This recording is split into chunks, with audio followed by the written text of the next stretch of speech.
in the library. Hello, and welcome to our first edition of Learning in the Library. My name is Kyle Hernandez, and today's topic, incarceration. So what is incarceration? Well, we wanted to know as well.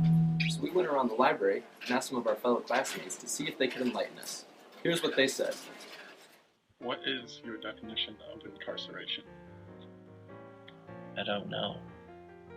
What is your definition of incarceration? My definition of incarceration is when somebody gets... What is your definition of incarceration? To be put in jail? Fair enough. When someone goes to jail for a crime they committed. What is your definition of incarceration? Being in prison. And they're incarcerated, and depending on how long they get incarcerated. What is your definition of incarceration? Well, that's funny. I've actually been asked this question a few times, and I first like to start out with that incarceration is a noun, and incarceration is defined as the act of being imprisoned or imprisonment. Well, as you can see, we got some very interesting and some very accurate answers at that. Incarceration is in fact a noun, and according to Merriam-Webster, is to subject someone to confinement. Essentially, incarceration is a term we use to say to lock someone up. So while no one wants to picture themselves as getting locked up, incarceration does serve several useful purposes, the first of which is as a punishment. If someone does something that breaks the law, incarceration may be appropriate so that they may pay for their crimes. The second purpose of incarceration is corrections. Essentially, prisons are used to change or correct behavior so that inmates are not sent back to prison. This is why prisons are sometimes known as correctional facilities and prison guards known as correctional officers. Lastly, incarceration serves as a deterrent for would-be criminals. If people know there's a punishment for a given crime, they will be incentivized to not commit said crime. In all, while incarceration sounds like a negative thing, its intended purpose is to provide safety for individuals so that they may live their lives without fear of crime. So now you know about incarceration, but do you really know anything about incarceration? Here to give us a little bit more concrete information concerning incarceration, please welcome to the show, Demarius.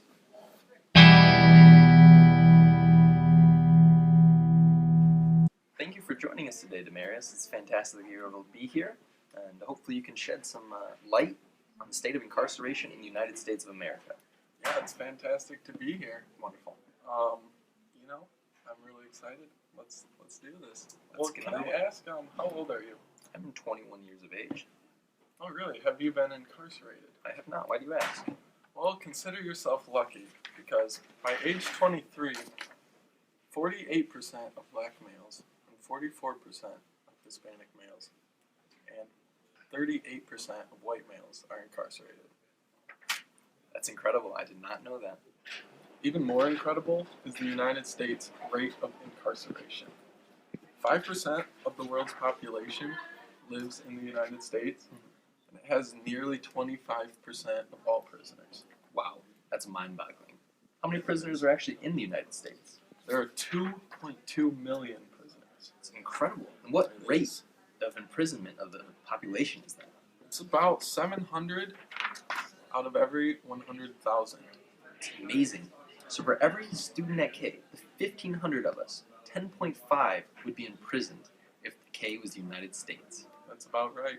Well, Demarius, it was a pleasure to have you on the show. I hope you can come back soon. But wait, don't you care about the rest of the world? Why, of course I do. 10.35 million prisoners are in penal institutions throughout the world. Wow. Since 2000, there has been a 20% increase in prisoners and an 18% increase in population. It's amazing. That it is. Furthermore, you would expect an increase in male populations in prisons, Of course. but there has also been a 50% increase in women in prisons. That number is simply astounding. That it Also, since 2000, incarceration rates in Oceania and the Americas has gone up, while in Europe has actually fallen significantly. Well, for the second time, It's been a pleasure, Demons. I hope you can come back soon, give us even more information and learning in the library. I hope so too. Thanks for having me. Now that we have a statistical background on incarceration, it is clear that incarceration is a major problem, both in the United States and abroad. Along with the massive number of prisoners comes a massive expense, not only expressed monetarily, but also the cost on prisoners, their families, and society as a whole.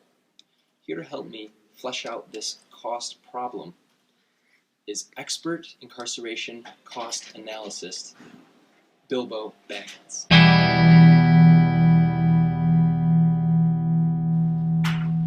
Welcome, Mr. Baggins. It's a pleasure to have you. It's a pleasure to be here. What do you have for us regarding the cost of incarceration?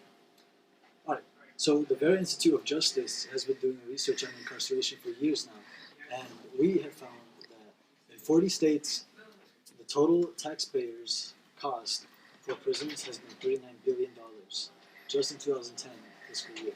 $39 billion? Billion with a B? Billion with a B. It's truly And amazing. not only is that a high number to begin with, these 40 states actually spent an average of 13.9% above their originally planned budget for corrections.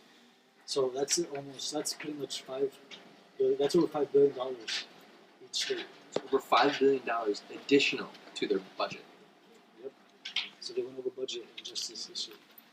And to put some of these numbers into perspective for you folks, we have also calculated the average cost to house an inmate per year. And we have found that it costs actually over $30,000 a year to house an inmate in prison. Now this number varies depending on states, as you can see. And who foots that bill? The taxpayers, the government pays for this through taxes that you guys are paying for. As you can see, in Kentucky it's much lower than in New York. In New York it's over $60,000.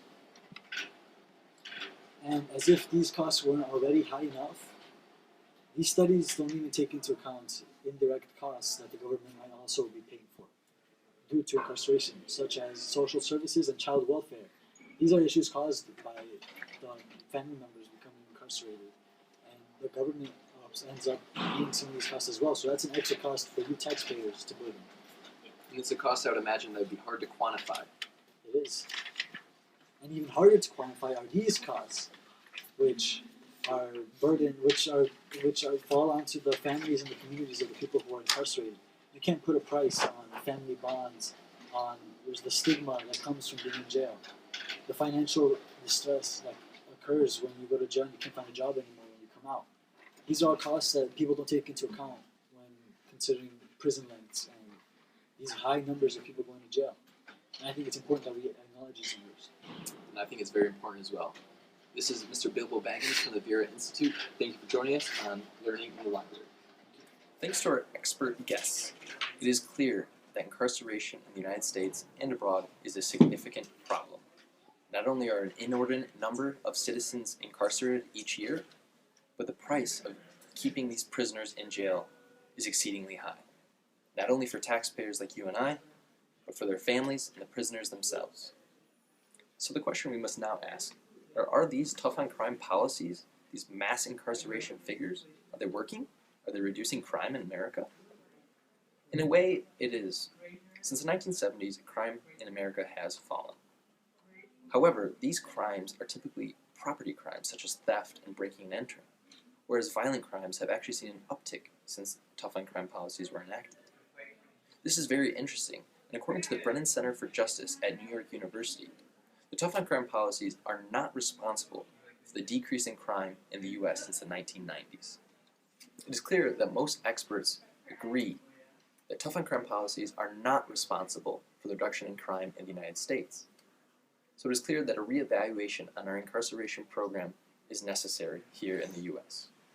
One might look across the pond at Europe and their recent policies they've enacted. Since 2000, incarceration rates in Europe have actually decreased, while at the same time, crime rate has fallen. In conclusion, it is clear that mass incarceration is not solving the problem of reducing crime in America.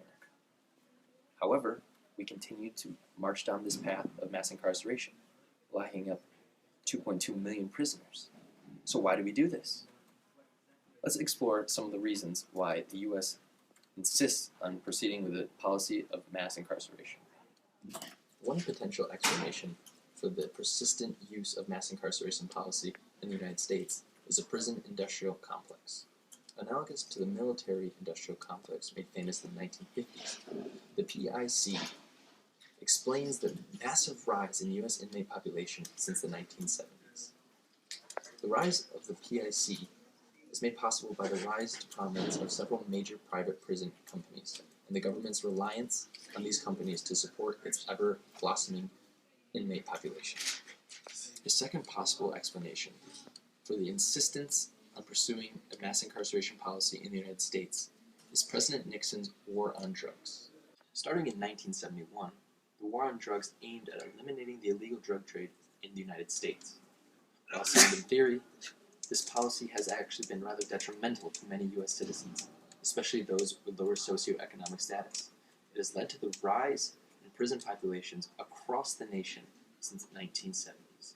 While it is clear the prison industrial complex and the war on drugs has perpetuated a system of mass incarceration in the United States, all is not lost. In fact, in 2010, the U.S. prison population fell for the first time in decades. Incarceration is a very complex and controversial issue. There are several issues we barely touched on and could expand on further, including race, gender, and mental health and incarceration.